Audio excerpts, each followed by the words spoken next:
Earlier today, I came from a potluck reunion for the Campuswide Honors Program at UCI that I was once a part of.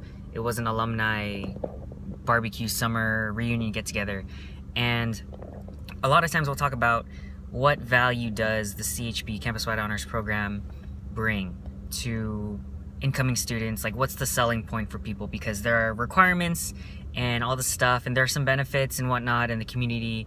And here are my thoughts on joining the CHP, and this is a big idea that I wanted to discuss, which is the power of association. And so the power of association says that you become who you surround yourself with. Meaning, for example, who are your 5 closest friends, or your 5 closest friends, and you are the average of those 5, right? And so, for example, if you hang out around 5 really driven, motivated people, you will be number 6. Or if you hang out around 5 really creative, artistic people, you'll be number 6. Likewise, if you hang out with 5 very lazy, unmotivated people who don't really have goals or ambitions, then that's kind of where you're going to be. That you're the average of that. You're number 6. And so one of the things that I took personally from the CHP, and first off, I don't consider myself to be very academic, very scholarly. I didn't have a high GPA. I wasn't outstanding like that, not very book smart or anything. And I was never, research wasn't ever my thing. But what CHP really gave to me was the idea that I was in a community of people who had high standards, as in they wanted more, they achieved or excelled, and they put excellence on a pedestal, in a saying. And what I mean is that they knew that there was a higher level to achieve, and there were more standards and requirements, but that was where they wanted to be, right?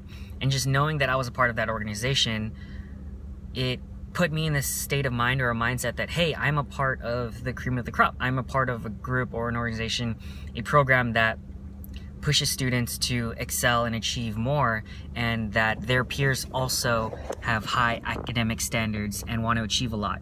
And so for me, that's what I got a lot from it, was knowing that even if I was the bottom of the barrel, so to speak, that I was in one of the best barrels you could be in, right? And just knowing that in that community.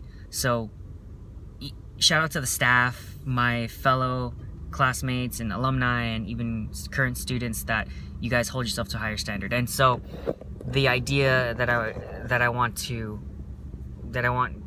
to get from this is that the results you get stem from your standards of excellence, meaning that your results come from the lowest level of what you will tolerate, and it comes from the lowest level of your discipline.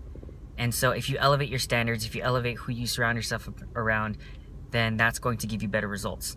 If there is an opportunity for you to elevate your standards, do it. That is my advice. If you have an opportunity to become a leader or step into a leadership position, I would say do that. Or to join the honors program, then do that. Because you're going to get more out of it in the long term. Don't think about the details and minutiae of, oh, there's so many requirements, I have to do this, there's extra things for me to do, or does it really benefit you? But don't think about that. Think about that it's elevating your standards, that you're holding yourself accountable to achieve more because you can do more. It's kind of amazing how much you can do if you really just hold yourself to those standards. So that's the idea, the thought for the day, is that the power of association, who you surround yourself around, and your standards, your level of excellence will determine where you go. And so that's my thought for the day.